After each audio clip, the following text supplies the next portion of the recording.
Judas. Puxa, sobre cara. Judas. Eu vou resumir um pouco a história dele daqui a vacilão. pouco. Mas antes, qual que é a importância de a gente falar sobre Judas aqui hoje, Rodrigo? Olha, eu acho que a gente aprende muito se também prestar atenção nos erros do passado. Eu chamo isso de pedagogia reversa. Às vezes queremos aprender apenas com os bons exemplos. Não, também devemos aprender com os maus exemplos para saber como não fazer. Então você aprenda, por exemplo, uma empresa. Você quer não falir a sua empresa? Aprenda com os bons como fazer a empresa virar sucesso e aprenda também com os fracassados como não se deve fazer. Então a Bíblia tem exemplos bons e ruins e a gente pode aprender tanto com os bons como com os ruins, lembrando que a maior parte, ou talvez a 100% dos heróis de Deus, gravitam entre o bom e o ruim, porque você tem Pedro, que embora seja um sujeito bom, também negou a Cristo. Você tem Jacó, que embora fosse um bom sujeito, enganou o pai, enganou o irmão. Você tem altos e baixos. Então o que diferencia as pessoas não é ser certinho demais ou errado demais. É o que ele faz com os erros que ele comete. Cara, isso é muito legal, né? Porque, assim, eu falo muito sobre a leitura hoje, né? Então, eu li muitos livros na minha vida. Eu vou chutar, porque eu nunca parei para pensar profundamente, mas devo ter lido talvez 20, 25 livros na média por ano, assim. Né? Acima da média mundial, né? Com certeza. Só que livros mudaram a minha vida? Uns 5 livros mudaram a minha vida drasticamente, né? Então, na consistência, tem algumas poucas situações que vão mudar drasticamente a sua vida, mas a minha reflexão sobre livros é que você pega um cara como Warren Buffett, que, poxa, tem 100 anos de vida praticamente, numa história completamente diferente da nossa, em termos de impacto, profundidade, etc. Já viveu muito e ele pegou um tempo da vida dele para falar, olha, eu vou registrar os melhores momentos da minha vida, os maiores fracassos da minha vida, ou pelo menos muitos dos fracassos. Aí ele pega, escreve um livro, conta a história toda dele e a gente às vezes não é capaz de abrir mão de 10 horas da nossa vida e talvez 20, 30, 40, 50 reais para comprar um livro e ler esse livro, onde a gente poderia aprender com os erros de alguém para que a gente não cometesse mais esses erros, né? Então eu concordo muito com você sobre aprender com os erros, né? E Judas, ele cometeu um grande erro. Só que eu queria te fazer uma pergunta diferente antes de a gente começar. Porque a gente fala muito dos erros de Judas, né? Talvez do erro de Judas, mas quais foram as coisas boas de Judas? Judas deixou um legado também positivo? Ou seja, quando a gente pega, sei lá, pessoas como Hitler, grandes ditadores e tal, eles têm um lado extremamente ruim, né? Obviamente a herança negativa que eles deixaram, mas eles têm um lado, por exemplo, onde a gente percebe que todos os tiranos, eles são bons comunicadores. Será que não tem algo a se aprender sobre comunicação? Então assim, quando a gente fala de Judas, existe algo da história dele que foi positivo? Ele teve um coração bom em algum momento?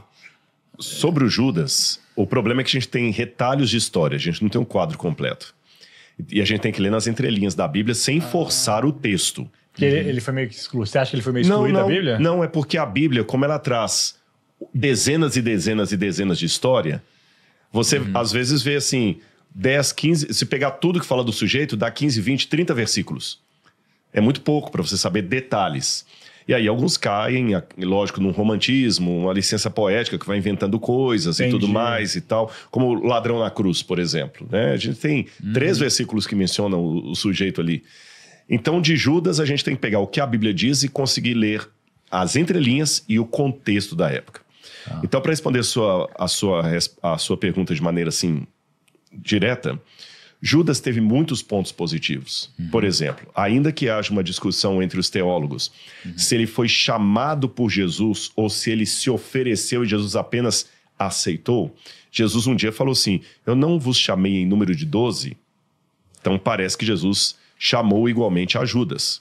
Jesus convidou a Judas. E Judas participou até o momento da traição de todo o ministério de Cristo. Houve um momento em que Jesus mandou os 12 discípulos dele com outros 70 emissários para pregar, deu o Espírito Santo para eles, eles voltaram felizes, falando, Senhor, que maravilha, porque a gente fala em teu nome, os demônios saem, as pessoas são curadas. E Jesus falou assim, vocês ainda vão ver coisas maiores ainda do que essas, porque eu vi Satanás caindo do céu como um raio. É interessante que não fala que estavam todos menos Judas. Então ele também participou daquele momento de consagração. Ele também recebeu o Espírito Santo naquele momento ali. aquela autoridade de Cristo. Embora o Espírito Santo, efetivamente, só vá cair no livro de Atos dos Apóstolos, lá no Pentecostes, ações de pessoas usadas pelo Espírito Santo já havia antes. Como Jesus como eu falei nesse exemplo, né? As pessoas que batizavam, pregavam e tudo mais.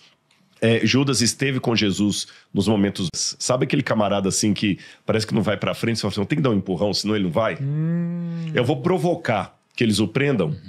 Aí ele vai subir aos céus e vai fazer o estrago e vai trazer o reino. Sim. Há muitos comentaristas bíblicos, não é uma unanimidade essa opinião, mas há muitos comentaristas como Matthew Henry e outros que o Jameson, que eu podia mencionar, que acreditam que o primeiro intuito de Judas foi provocar que Jesus se proclamasse Messias de uma maneira efetiva, trazendo a guerra civil e mandando embora os romanos e os corruptos e proclamando o reino.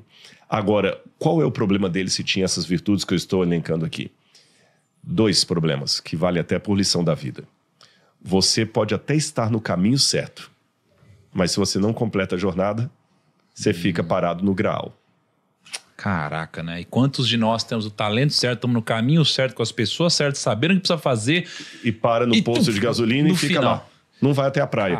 Você ia com a família pra praia, colocou todo mundo no carro, beleza, e tudo, as crianças felizes ali, a boia, tudo direitinho, tudo e tal, rumo certo. Mas parou a 80 quilômetros de lá e ficou no posto de gasolina. Judas é uma palavra, né? Todo nome tem um significado. E o significado de Judas, se você perguntar hoje para as pessoas, o que vai ser, Kaique? Traidor, né? Traidor. O primeiro. X9, vai ser uma coisa ruim. Você pensa, de repente parou de nascer Judas, né? As pessoas pararam de dar nome de Judas pro filho e tal. No passado tinha um monte de Judas. Um monte de Judas. Por quê? Porque o significado de Judas é um significado completamente diferente do que a gente atribuiu depois de acontecimentos, né? Qual que é o significado do nome Judas, Rodrigo? Judas em hebraico significa Yehudá, que quer dizer louvado seja. Caraca. Olha só, cara. Sabe qual é uma das primeiras pessoas que chamava Judas na Bíblia? Um dos filhos de Jacó. Posso ler aqui? Pode. Olha, só vou explicar para o pessoal em casa que no Novo Testamento o nome dele é Judas, com S no final, porque o Novo Testamento foi escrito em grego. Então eles pegam e adaptam o nome. Você sabe que alguns nomes são adaptados, outros são completamente diferentes. Por exemplo, Tiago, em inglês, vira James. Não tem nada a ver uma coisa com outra. Jacobos, em grego, Tiago. Em grego, Jacobos. Nossa. James. Outros nomes já não mudam tanto. Lucas, em inglês, Luke. É parecido. Então, Yehudá, em hebraico, vira Judas, em grego. Sim. E como o Novo Testamento foi traduzido do grego, a gente fala de Judas, mas é o mesmo nome, Judá. Aí eu vou ler para vocês aqui a história do nascimento de um Judá no passado. Olha o que acontece aqui. Vou ler para vocês aqui. Tribo de Judá. É dele mesmo. É? Jacó teve 12 filhos. Ou seja, Jesus é da tribo que loucura, de Judas. Né? De Judá. Aqui, olha, a Lia, Jacó tinha 2 mulheres. Naquele tempo a poligamia era legalizada. E uma chamava-se Raquel, a outra Lia. E a Lia, cada vez que ela dava à luz a um filho, ela falava, por que aconteceu isso? Meu filho se chamará assim. Aquilo que o Tiago falou do significado. Aí ela diz aqui, olha, eu estou lendo, se o pessoal quiser saber, Gênesis capítulo 29, verso 35. Mais uma vez, Lia ficou grávida e deu à luz a um menino. Então disse, dessa vez louvarei o Senhor. Por isso lhe deu o nome de Judá. Lembra que eu falei que Judá e Yehudá significa louvado seja? Então ela fala, dessa vez louvarei o Senhor. Por isso o menino se chamará... Foi o primeiro menino. Yehudá. Não, o primeiro menino, na verdade, foi Ruben. Mas é cada vez que... O Ruben, em hebraico, Ru é exclamação. Ben é filho. Como nasceu o menino? Ruben, menino. Aí virou Ruben. Tá certo? Quando ela deu à luz ao segundo menino, ela falou, agora meu marido vai me amar. Porque o Jacó menosprezava ela. Agora meu marido vai ficar amarrado a mim. O menino se chamou Levi. Levi significa aquele que está amarrado a. Aí agora quando ela deu à luz ao outro filho, agora eu louvarei o Senhor. Por isso o menino vai se chamar Yehudá. Louvado seja, o louvor. Yehudá, Judas. Agora, alguns nomes sofrem semântica, né? Esse é o problema. Mesmo que o sentido etimológico seja por causa de uma circunstância, passa a ser outro. Então Judas, que é inclusive Judá, pai de uma das tribos de Israel, da qual veio o Messias, foi consequentemente o nome de um dos... Jesus tinha um irmão chamado Judas. Olha só. Caramba. Tinha um irmão, inclusive tem a epístola de Judas na Bíblia. Tem Judas Tadeu, então era um nome comum, como o Rodrigo hoje, tem um monte de Rodrigo por aí. Caramba, cara.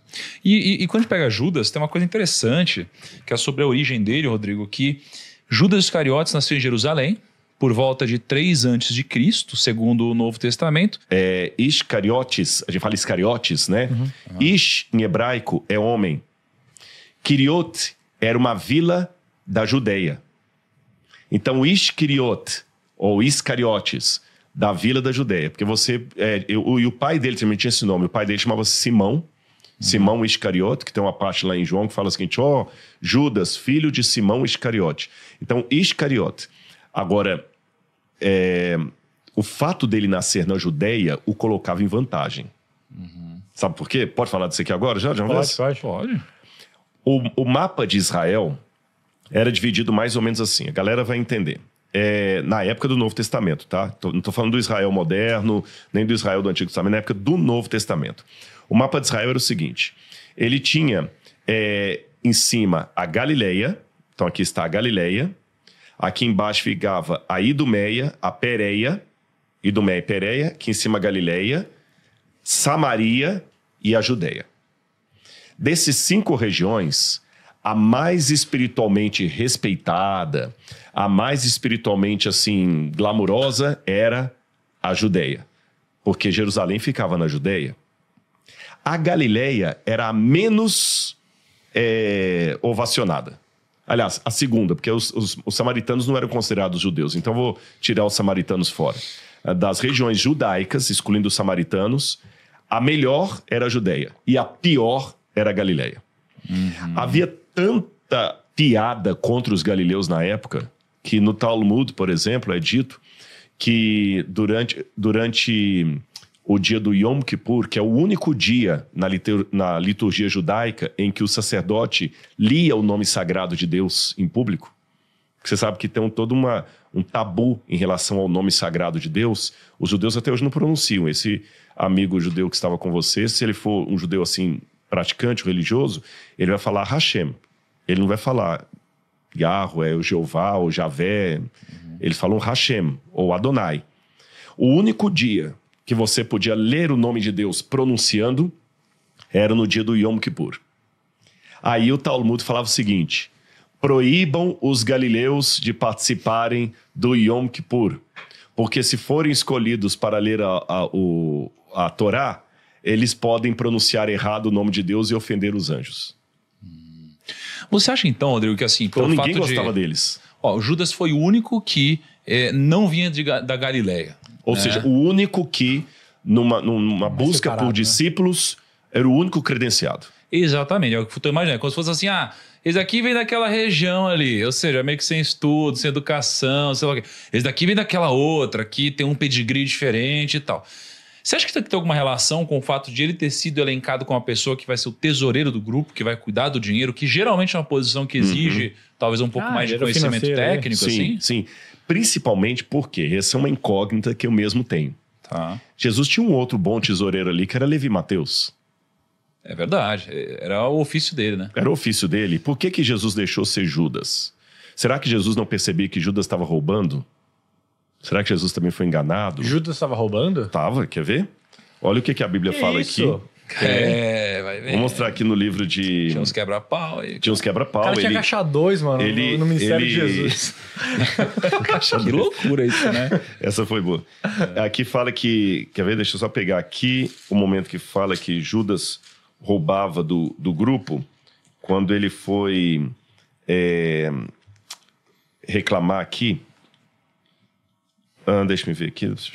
Eu vou citar aqui a passagem enquanto eu estou buscando para ficar mais rápido. Quando Jesus foi ungido por uma mulher na casa de Simão, Judas Iscariotes... João 12,6. João 12,6. Judas Iscariotes reclamou e falou o seguinte: esse perfume podia ser vendido e dado para os pobres, porque Judas roubava. Aí a Bíblia diz aqui, olha, é Judas 12, verso 6, tem razão. Ele disse isso porque ele, Judas, tá falando de Judas. Ele disse isso não porque se preocupava com os pobres, mas porque era ladrão e, tendo a bolsa do dinheiro, tirava o que era colocado nela. Caraca! É porque tinha alguém com um perfume muito caro e tá despejando o perfume pra honrar ali, né? Jesus. Jesus. E aí vem Judas cuidar do dinheiro e fala, meu Deus, não! Aí você fala, não, por que não? Aí fala, não, porque era melhor vender e dar pros pobres do que fazer isso. Entendi. Mas porque ele era ladrão. Não porque ele estava preocupado. Aí algumas perguntas pipocam na mente. Será que Jesus não sabia que ele estava roubando? E vou depois falar que Jesus cuidou dele até o último instante para ele arrepender, tá? Então, eu tenho uma dúvida sobre isso. É possível enganar Jesus? Pois é, eu creio que não. Jesus conhecia o coração das pessoas. Tipo assim, ele sabia do Judas, ele sabia do final, desde o início? Sim. Sempre ele... Só que ali, por que Jesus deixou Judas continuar roubando se ele sabia? Eu vou responder em dois momentos. Letra A. Jesus deixou Judas roubando até o final pelo mesmo motivo que Deus ainda deixa o diabo vivo até hoje. Ou seja, Deus sabia quando o diabo estava fazendo Lúcifer estava fazendo toda a tragédia no céu, Deus deixou por quê? Primeiro, para que se revelasse o verdadeiro caráter dele. Segundo, para esgotar ao máximo a chance de arrependimento. Hoje eu não creio mais que o diabo tenha arrependimento, mas eu digo assim, quando ele começou a rebelião no céu, houve um momento que ele poderia voltar atrás. Então Deus já não destruiu de cara, porque Deus deu etapas. Eu não vou deixar você ir por dois motivos. Ou você se arrepende, eu estou te dando uma oportunidade, ou senão você vai revelar quem você realmente é. Então Jesus com Judas, ele deixou, primeiro, para ir com Judas até o final, depois a gente pode voltar a esse ponto, até o final ele lutou com Judas para Judas se arrepender, e segundo, para deixar Judas revelar. Aí agora eu vou dar uma suposição. Só um pequeno PS aqui. Uhum. E pelo que eu vejo, Jesus, a forma que ele tinha de tratar os outros, geralmente não era pela repreensão, era pela bondade que constrange os outros, né? Exatamente. Então, ao invés de na repreensão ali, Judas, ele foi bondoso até o final. Exatamente. Então, e você vai ver, vou revelar um negócio aqui que você vai ver que foi bondoso mesmo. Uhum. Agora, por que não Levi e Mateus? Eu imagino que, sendo Judas da Judéia, então lembra o exemplo que eu dei lá do pessoal falando que um galileu não podia nem ler a Torá em público, que ia ofender a Deus com seu sotaque, pronunciando mal o nome de Deus e ofender os anjos e tudo mais. Não prestava. Você tem vários textos judaicos antigos do Talmud, da Mishnah, da Guemará, Flávio Josefo, filho de Alexandria, todo mundo falando que a Judéia era pejorada pelo sotaque deles, pelo jeito deles, pelo comportamento deles. Eu vou dar um exemplo sem endossar a piada. Repito aqui para ficar bem claro para você. Vou dar o exemplo sem endossar a piada. Há muita crítica, e eu até acho nociva e descompassada, ao nordestino. Só para o baiano. O pessoal fala que baiano é vagabundo, que baiano não gosta de trabalhar. Quando você faz um erro no trânsito é baianada e tudo mais. E os baianos ficam ofendidos e com razão.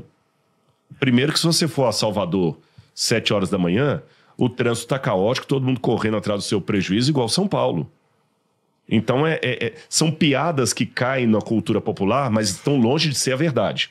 Mas permita-me usá-la apenas para ilustrar. O pessoal fala muito de baianada e tudo mais. Naquela época falava dos galileus. Entendi.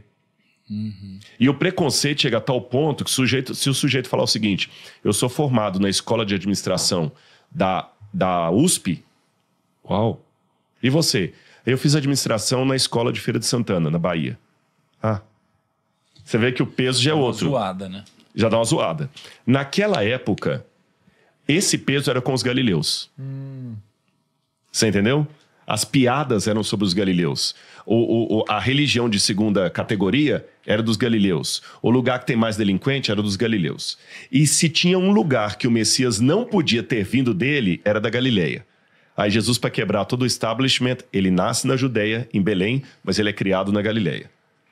E na pior cidade da Galileia, que era Nazaré. Tanto é que quando Filipe e Natanael se encontram ali e tudo mais, né, para pregar sobre Jesus, os primeiros discípulos no Evangelho de João, a primeira pergunta que fala é a seguinte: mas pode vir alguma coisa boa de Nazaré? Quando o pessoal fala assim, achamos o Messias. Messias? De onde ele veio? De Nazaré. Pode vir alguma coisa boa de Nazaré? Você tá entendendo? Então, assim, como você fala assim, cara, eu trouxe agora um especialista em economia para gerir. De onde que ele veio? Da Universidade de Uganda. Assim, os caras viessem de Harvard, do MIT, de Uganda, vai ter uma pejoração. Sim. Na época era a mesma coisa. Então, Judas era o único que tinha pedigree. E Mateus? Mateus também sabia, mas Mateus era cobrador de impostos.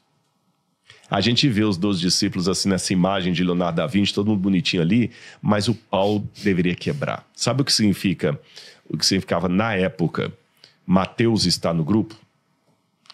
Teve um outro que Jesus chamou também, Simão o Zelota. Os Zelotas eram justamente o grupo que queria combater Roma e os cobradores de impostos. Quem que eram os cobradores de impostos? O Levi e Mateus, né? Os publicanos. Eram aqueles comprados.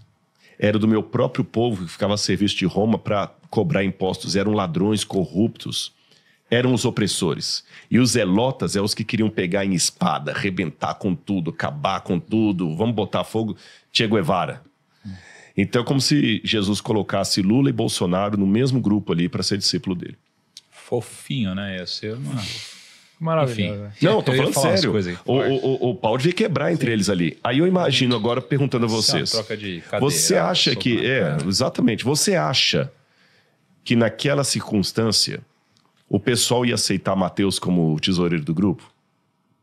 Jesus pode até ter te aceito. Beleza, mas não conversa comigo não. Eu gostei muito que o The Chosen, eles colocam isso, né? Tem uma hora lá que o Mateus vai fazer as pazes com Pedro lá no final e o Pedro tem dificuldade, tem raiva dele.